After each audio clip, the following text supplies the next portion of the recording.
E hoje temos aqui na Casa de Jesus o Gabriel Castellani, que é trabalhador do Centro Espírita Fé, Amor e Caridade de Blumenau, e ele irá nos falar sobre provas da existência de Deus.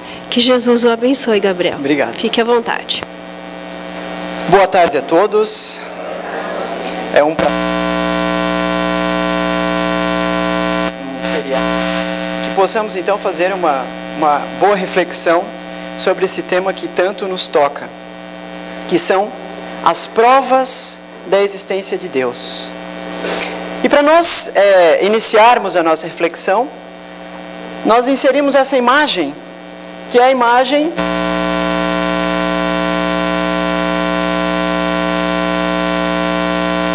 tua próximo à nossa Via Láctea e que diz-nos a astronomia, daqui a milhares de anos, ela se fundirá com a nossa Via Láctea. E essa foto, então, essa imagem nos remete a uma pequena história.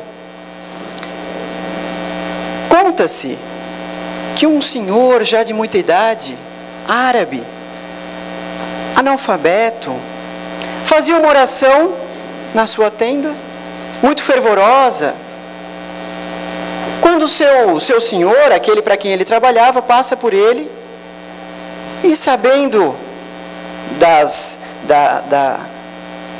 do esforço dele e dessa relação que ele tinha com Deus, ele pergunta: o que você está fazendo? E ele então: estou fazendo uma oração. E o Senhor então, para provocá-lo, diz: mas como que você sabe que Deus está lá? E aquele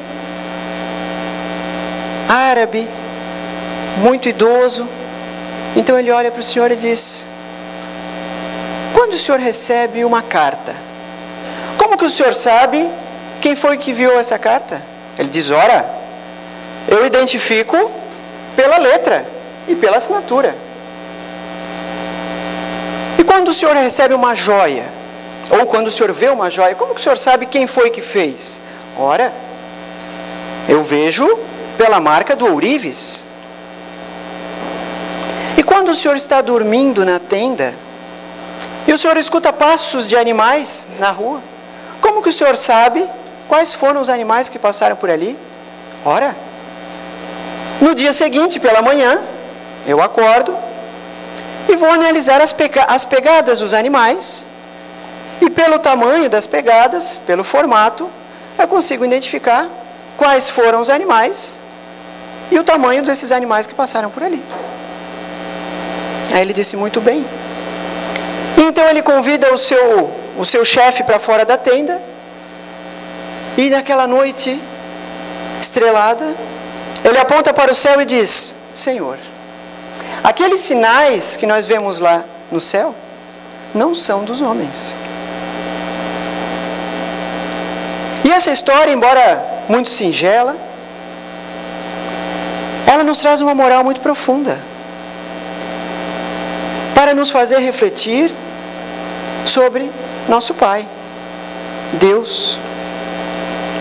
Porque muitas vezes, durante a nossa encarnação, nós somos defrontados com situações difíceis. Como, por exemplo,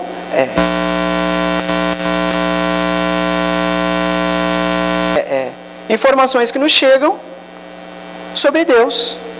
Esse livro, chamado O Grande Projeto, escrito por Stephen Hawking, talvez Stephen Hawking seja um dos maiores exemplos que nós temos na atualidade de perseverança, de coragem, de determinação, e um dos que tenha mais contribuído com a nossa ciência.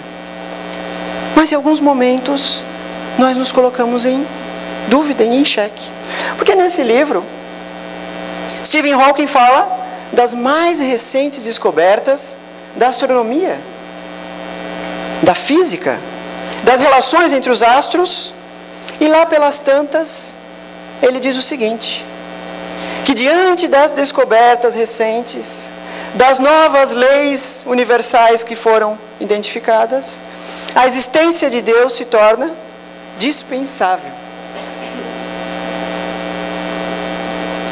E aí então nós que o admiramos pela sua ciência, pelas suas descobertas, ficamos com dúvidas. Muito naturalmente, ficamos com aquela dúvida. Puxa, mas será? Será que provar a existência de Deus? Será que devemos pensar nisso? Ou será que é um assunto que devemos deixar de lado? E essa então é a nossa proposta da reflexão de hoje. Porque se formos procurar na doutrina espírita, nos 5 livros que compõem a codificação espírita, vamos encontrar o assunto Deus dividido em 4 grandes temas, vamos dizer assim. Deus, o conceito de Deus, o que é Deus. Vamos encontrar provas da existência de Deus, se tem provas e quais são elas. Podemos falar de atributos de Deus, quais as qualidades de Deus. E podemos ainda falar sobre a providência divina.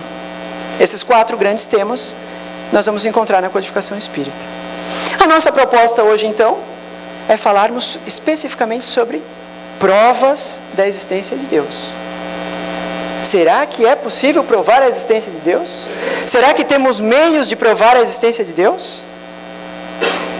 Então nós selecionamos 4 questões que vão, mais ou menos, direcionar a nossa reflexão. O que é provar alguma coisa? Quando nós dizemos assim, eu vou te apresentar provas, o que é isso? O que significa provar alguma coisa?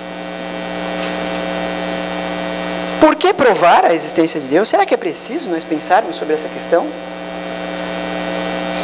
Será que devemos pensar sobre Deus?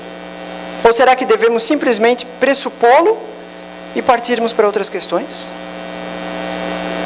E por fim, é conveniente buscarmos essa prova, como então podemos provar a existência de Deus?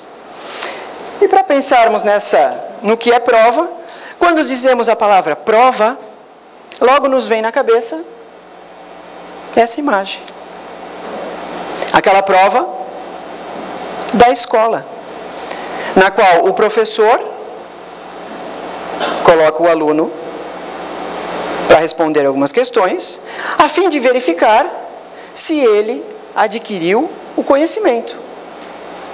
A prova escolar, então, nada mais é do que um meio, um jeito, uma forma que tem o professor de verificar se dentro da cabeça, no intelecto do seu aluno, há aquele conhecimento que foi passado. E por parte do aluno, a mesma coisa. É a sua oportunidade, a situação que ele tem de demonstrar ao professor que ele tem aquele conhecimento. E prova nada mais é do que isto. É um meio, um jeito, uma forma de se demonstrar que algo existe.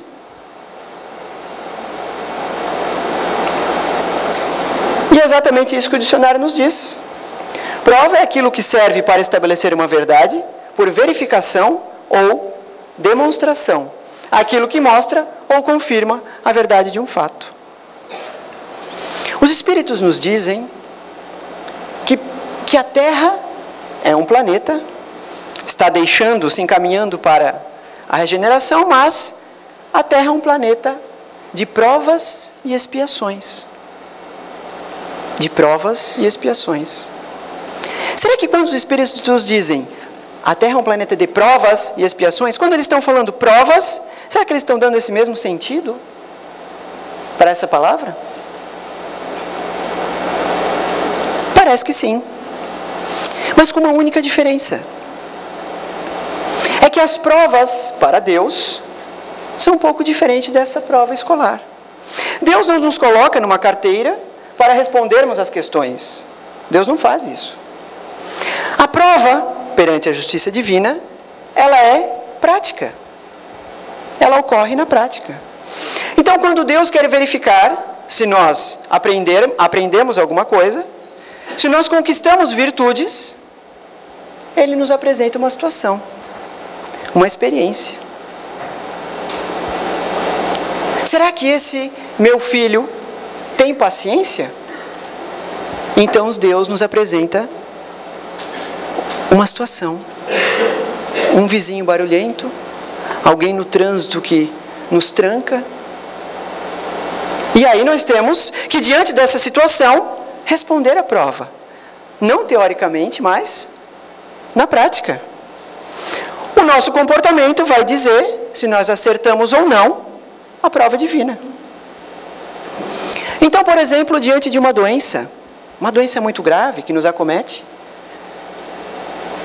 se nós nos comportamos de modo sereno, confiantes da providência divina, confiantes do nosso Pai, é um meio de nós acertarmos a questão da prova divina. É um meio que tem Deus de verificar que dentro de nós há virtude, há fé, há confiança. Agora, se nós nos revoltamos, se nós nos opomos à figura do Pai, é um meio que nós temos de errar a questão divina. Tivemos a oportunidade e erramos a questão. E o que acontece com o aluno que erra as questões da prova na escola? No próximo ano, ele entra na mesma série, que é o que Deus faz conosco. Nosso Pai de amor e de bondade infinita não poderia ser pior do que nós mesmos. Assim como nós damos uma segunda oportunidade para o aluno na escola, Ele nos dá uma segunda oportunidade. E nos apresenta uma nova reencarnação, aonde experienciaremos as mesmas situações que erramos nas anteriores. Até que cedo ou tarde, cansados de errar, passemos a acertar as questões da prova divina. Então as provas nesse caso são também um meio de confirmarmos, de demonstrarmos para Deus e Ele de verificar que nós temos virtude, conhecimento. Essa é a prova. Então vejam que prova é um meio, um jeito de demonstrarmos a verdade, a existência de algo. E por que provar a existência de Deus? Às vezes escutamos as pessoas falando, puxa, mas Deus, deixa esse assunto para lá, vamos verificar outras coisas. Ou melhor, nós não podemos debater sobre isso. Temos que aceitar e pronto. Sem pensarmos a respeito. E vejam que interessante, o que está lá na Gênesis, no capítulo 2, no item 1. Kardec, reunindo o conhecimento que os Espíritos passaram, colocou o seguinte: sendo Deus a causa primária de todas as coisas, a origem de tudo o que existe, a base sobre que repousa o edifício da criação, é também o ponto que importa considerarmos antes de tudo. E colocamos em vermelho, antes de tudo. A doutrina espírita está organizada em 5 livros. O Livro dos Espíritos, o Livro dos Médiuns, o Evangelho, Céu, Inferno e a Gênese. Qual é a primeira pergunta do primeiro livro da codificação espírita? Que é Deus? Então nos coloquemos na situação de Allan Kardec. Ele reuniu um acervo enorme de conteúdo, de perguntas, de questionamentos feitos aos espíritos, e ele tinha que organizar aquele conteúdo numa determinada sequência.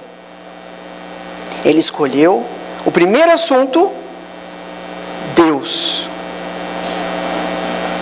Deus. Porque é o assunto que importa considerarmos antes de tudo. Eventuais dúvidas nossas a respeito de Deus, elas podem se irradiar para as demais questões. Querem ver um exemplo?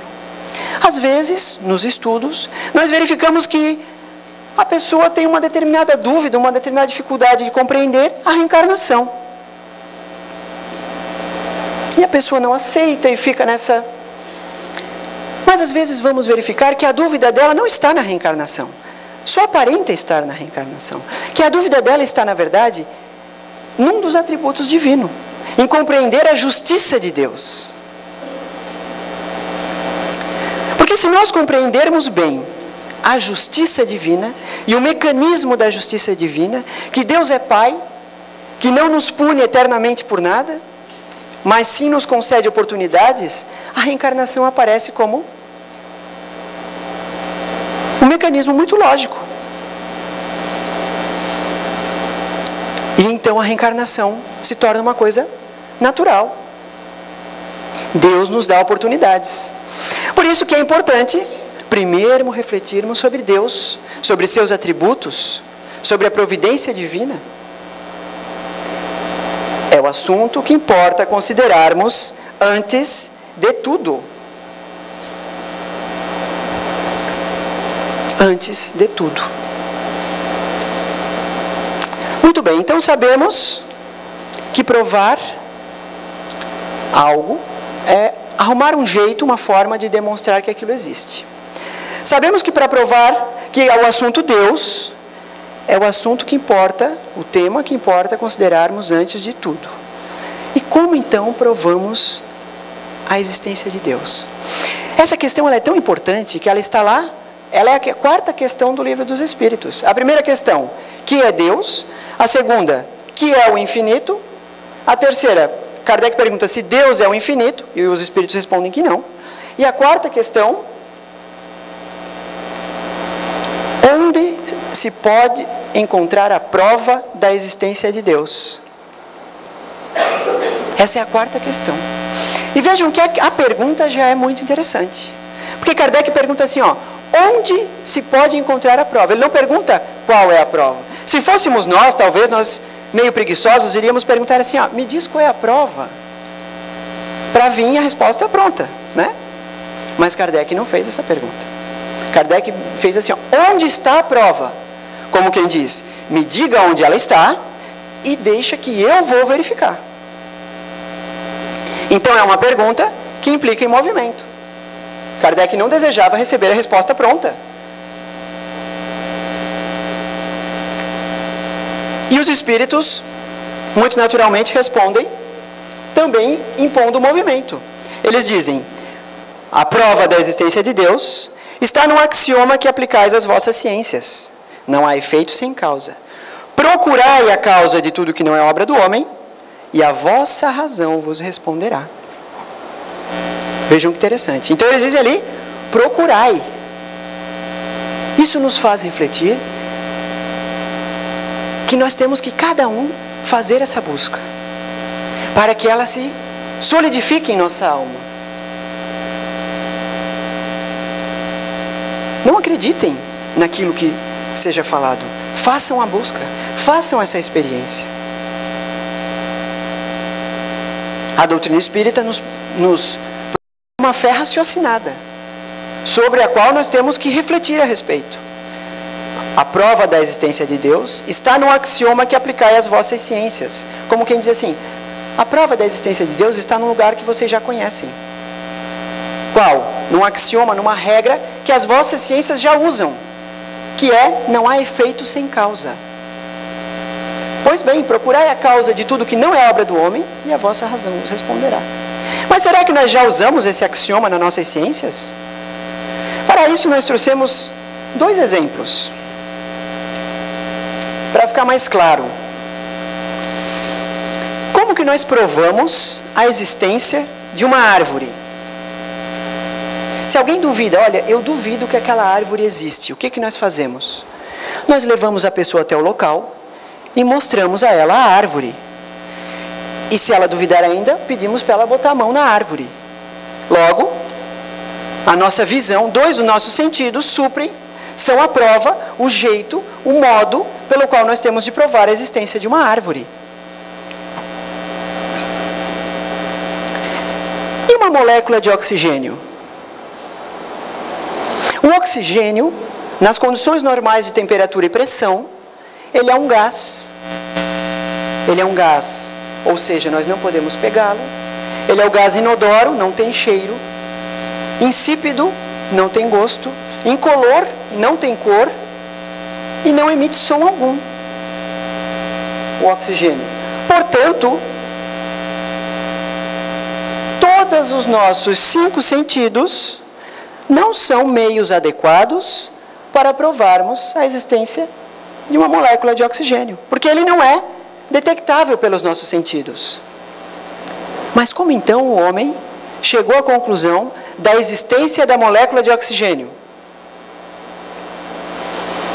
Conta a nossa história que desde muito tempo, já lá com Zenão de Cítio, se eu não me engano, aliás, Filão de Bizâncio, que era um filósofo da antiguidade, depois Leonardo da Vinci e aí depois os químicos mais recentes, se começou lá na antiguidade a fazer uma experiência que até hoje talvez as crianças façam na escola. Se acendia uma vela, se colocava essa vela dentro, essa vela presa numa superfície e se vira um copo em cima. Para todos que já fizeram essa experiência, a vela, dado alguns segundos ou alguns minutos, ela apaga. E os filósofos da antiguidade diziam, poxa, mas por que essa vela apaga?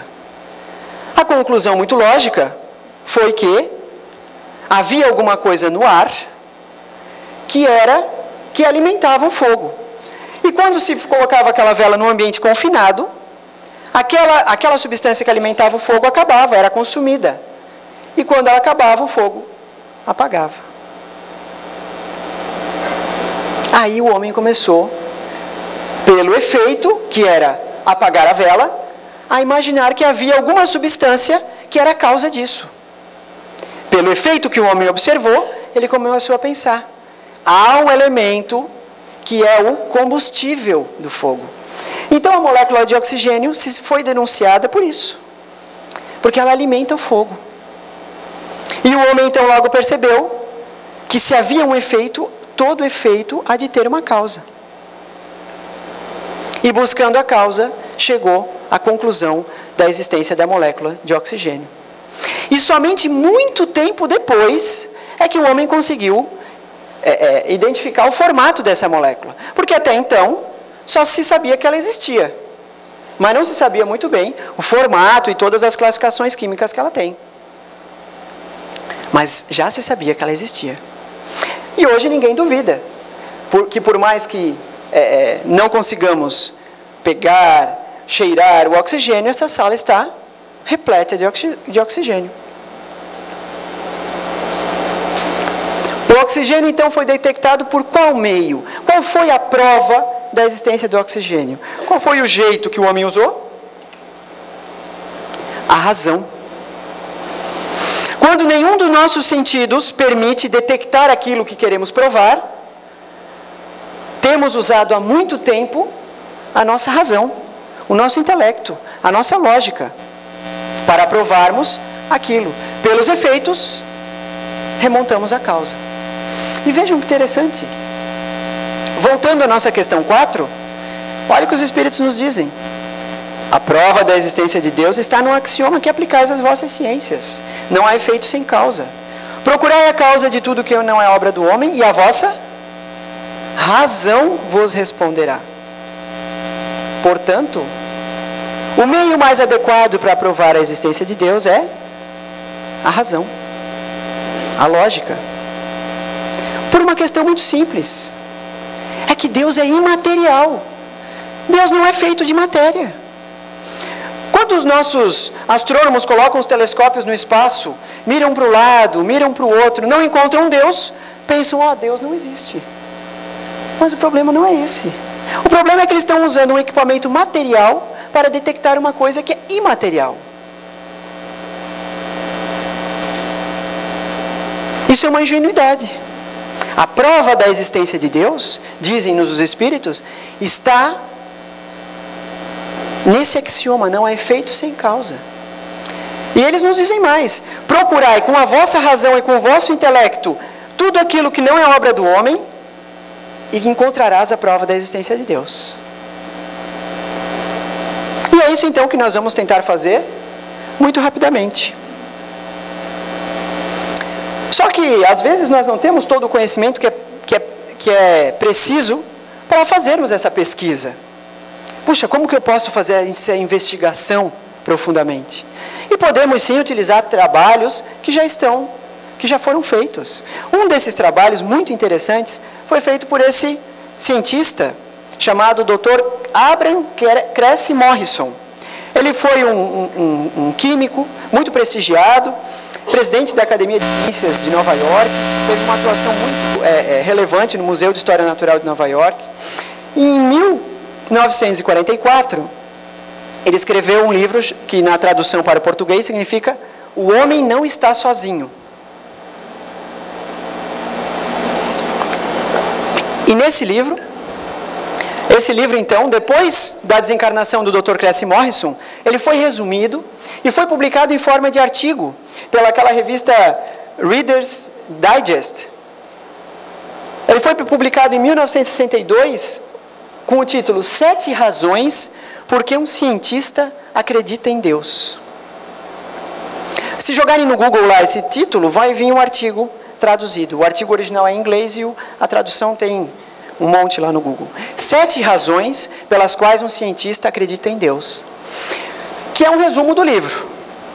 E nesse livro, então, o Dr. Abraham Cressy Morrison, ele faz exatamente isso que os Espíritos nos aconselham a fazer na questão 4 do Livro dos Espíritos.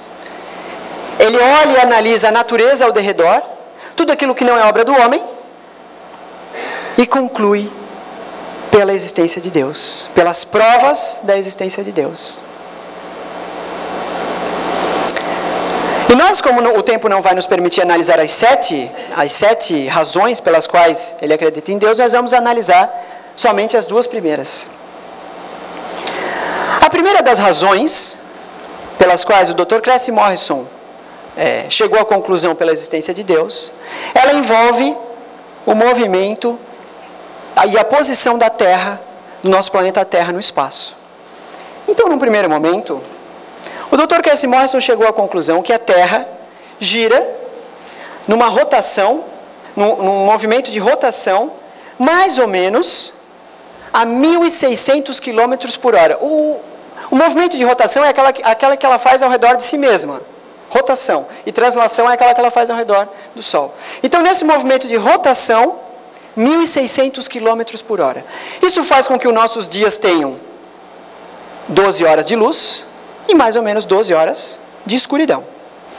O Dr. Cressy Morrison chegou à conclusão que se essa velocidade fosse, em vez de 1.600, fosse 160, o dia teria não 12 horas, mas sim 120 horas. E a noite, mais 120 horas.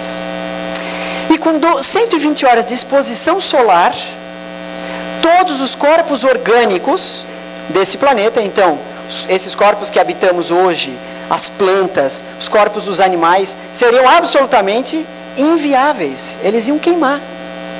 E aquilo que porventura não queimasse durante o dia, durante essas 120 horas de exposição solar, iria queimar durante as 120 de noite, que iria se seguir, por muito frio. Então o Dr. Cressy Morrison chegou à conclusão que essa velocidade é a velocidade exata e necessária para a existência desses corpos que hoje habitamos nesse planeta. Não poderia ser mais, nem menos. Pequenas alterações dessa velocidade tornam a existência dos corpos orgânicos absolutamente inviável. Mas não contente, ele foi adiante. O Dr. Cressy Morrison verificou que a inclinação axial da Terra, porque ela gira nesse fenômeno de rotação, ela não gira retinha, ela gira um pouquinho inclinada. Então essa inclinação axial é de mais ou menos 23 graus. Isso faz com que os gases da evaporação da água do mar e os demais ventos que envolvem nosso planeta mantenham a temperatura que mais ou menos temos hoje em dia. Mas se essa inclinação axial fosse de 5 graus ou fosse de 40 graus, a vida orgânica seria inviável. Porque se ela fosse de 5 graus, por exemplo, a posição dos polos já seria diferente. E possivelmente grande parte da Ásia seria congelada. E mais do que isso, os ventos iriam circular de modo a reduzir a temperatura do planeta a condições insustentáveis para a vida orgânica. Nosso corpo seria inviável. Assim como se a inclinação fosse muito maior, a temperatura poderia se elevar demais. O nosso corpo é 80% água, a 100 graus a água ferve. Então, a 200 graus a vida orgânica é inviável. Logo, o Dr. Cassie Morrison chegou à conclusão que os 23 graus é o valor ideal para a vida orgânica do planeta. Mas ele, não contente, foi adiante. Ele verificou que a atmosfera, que é aquele desenho que está lá à esquerda, ela tem mais ou menos 100 quilômetros de altura, vamos dizer assim, até o espaço, entre a superfície da Terra até o espaço, tem 100 quilômetros de atmosfera em camadas.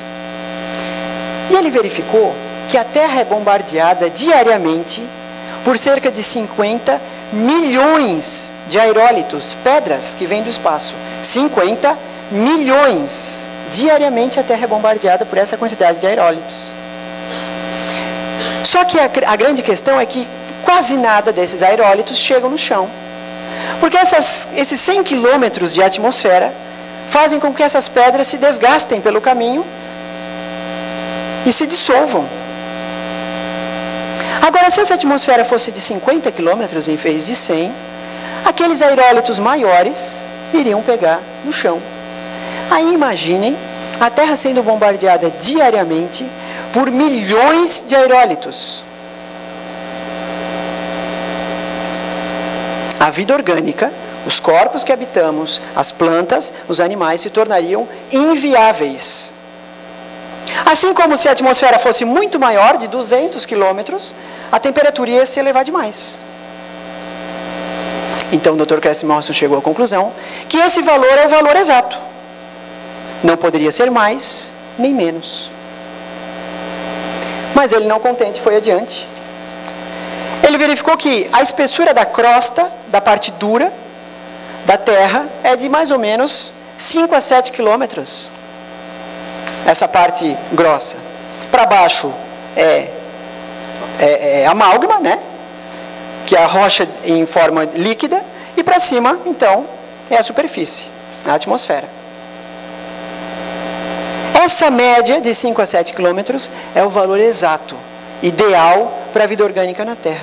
Porque se fosse menos ou mais, durante a formação do planeta, uma crosta muito fina iria traspassar o calor do amálgama, fazendo com que os oceanos absorvessem o oxigênio da atmosfera. Assim como se a média fosse mais do que isso, a mesma coisa iria acontecer. Não haveria tanta liberação de oxigênio na atmosfera. E os nossos corpos orgânicos, as plantas, os animais, são movidos a oxigênio.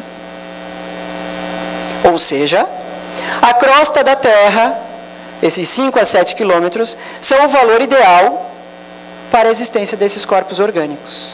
Mas ele, não contente, ele foi além. Ele verificou que a distância do Sol, da Terra no Sol, é de mais ou menos 150 milhões de quilômetros.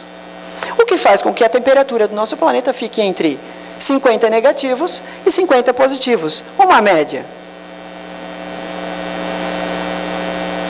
Se essa distância fosse de 75 milhões,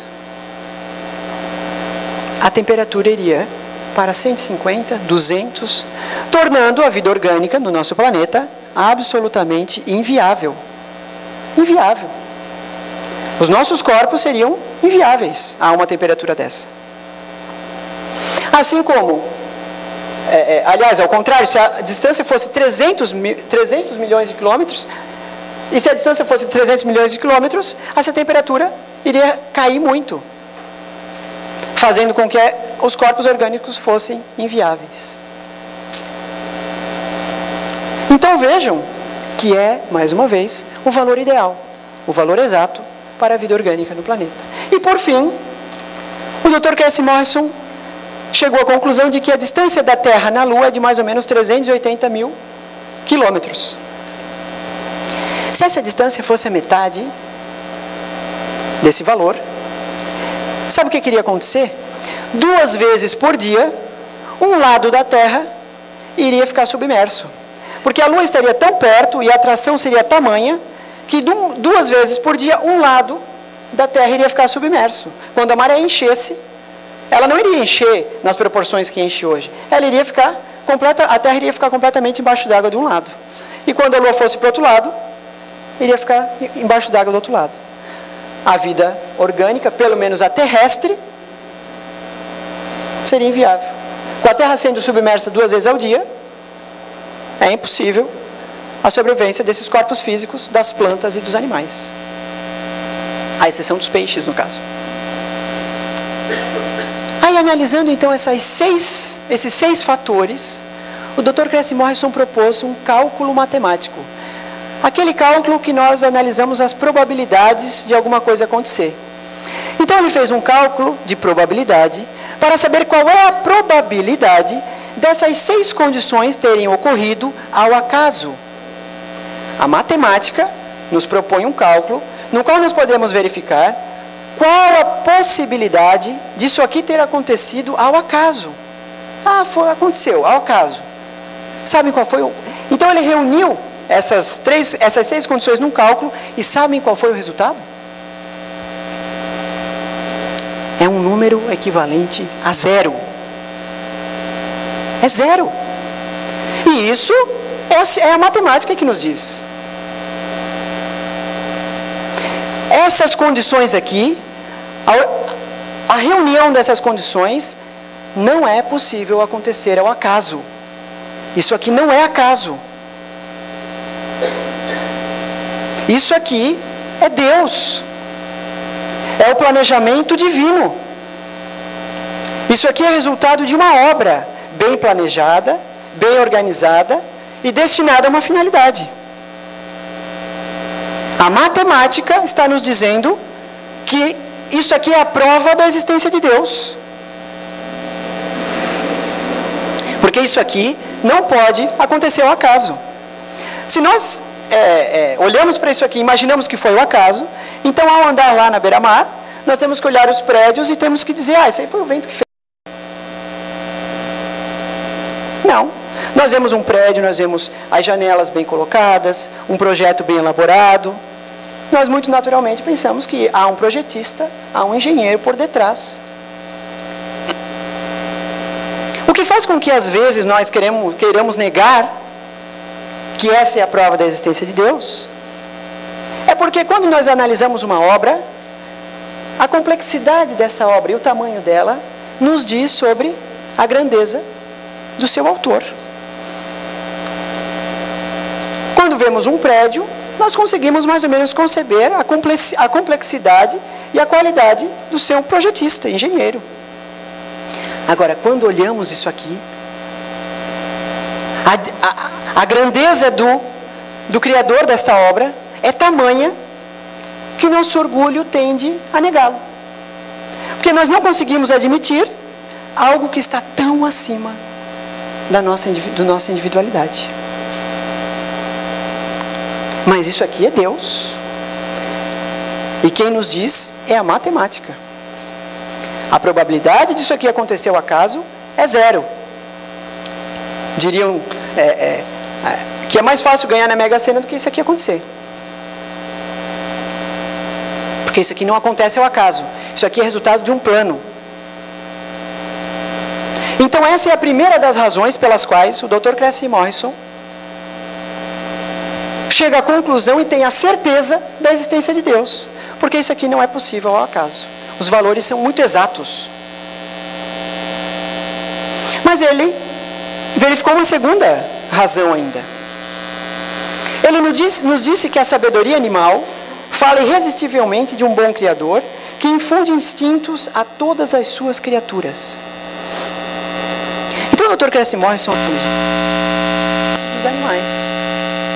E ele verificou que por mais que a nossa biologia atual consiga compreender e observar o mecanismo desse instinto, ela observa, ela compreende, ela avalia esses instintos, mas ela não consegue decifrar e desvendar o porquê de muitos desses instintos.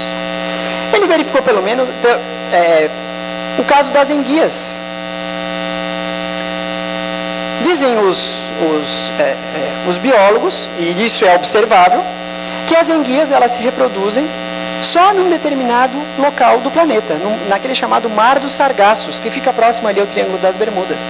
Então, numa determinada época, todas as enguias do planeta, mais ou menos, elas migram para aquele local e elas se reproduzem lá naquele local. Então, vem enguia da América do Sul, a enguia da América do Norte, a enguia da Europa. E acontece uma coisa: depois da reprodução, as enguias morrem. E os seus filhotes voltam para o local de origem. Porque a vivência nesses diferentes locais fizeram com que a enguia da América do Sul seja um pouquinho diferente anatomicamente da enguia da América do Norte, assim como a enguia da Europa. E os seus filhotes voltam para o local de onde vieram seus pais. E a pergunta que fica é como? Como que eles sabem de onde veio? Nós sabemos que eles fazem isso. Isso é passível de observação. Mas como? Não dá para saber. Como que eles fazem isso? E mais, a enguia da Europa, por ter que viajar um trajeto maior, ela demora mais ou menos 4 meses a mais que as demais enguias para chegar lá no local. E por incrível que pareça, o período de maturidade reprodutiva dela acontece mais ou menos 4 meses depois das outras, para ela chegar lá no mesmo momento. E isso podemos observar. Mas como? Isso é Deus. É uma lei divina em ação. O Dr. Casey Morris observou também o caso do salmão. Não o salmão de cativeiro, mas o salmão selvagem. Que ele, se mantido no mesmo habitat onde ele nasceu, ele tende a subir o mesmo rio aonde ele nasceu. Porque o salmão só se reproduz perto da nascente dos rios. E ele então tende a subir o mesmo rio aonde ele nasceu. Dizem que há registro de experiências que pegaram um salmão numa subida dessa, em direção ao local onde ele ia se reproduzir, tiraram ele daquele afluente do rio e levaram ele e soltaram ele em outro afluente. Sabe o que ele fez? Ele desceu e disse: não é aqui, não é esse aqui. Ele desceu e subiu no outro. O mecanismo é passível de compreensão. Observamos. Agora, por quê? Não é possível. Não temos condições. Essa sabedoria do instinto animal fala irresistivelmente de um pai. E por fim temos essa figura da imagem, que é aquele que chamamos de João de Barro. O João de Barro, no final do verão, mais ou menos alguns meses antes do inverno, ele sobe a um local alto, aponta o bico para um lado e para o outro e verifica da onde virão os ventos no próximo inverno. Porque dali ele começa a construir a sua casa. E ele faz a casa com a porta virada para o lado contrário da onde virão os ventos do inverno. Se nós pudéssemos entender como ele faz isso, a nossa meteorologia não teria dificuldades para dizer se vai chover ou não amanhã. Então nós observamos ele fazer isso. Isso não há dúvida, mas como ele faz, não é possível. E talvez se ele não fizesse isso, ele não teria conseguido, essa espécie não teria se perpetuado.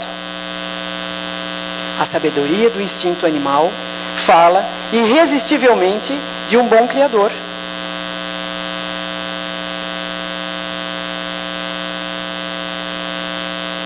Fica bem claro a mão de Deus conduzindo os seres inferiores da criação.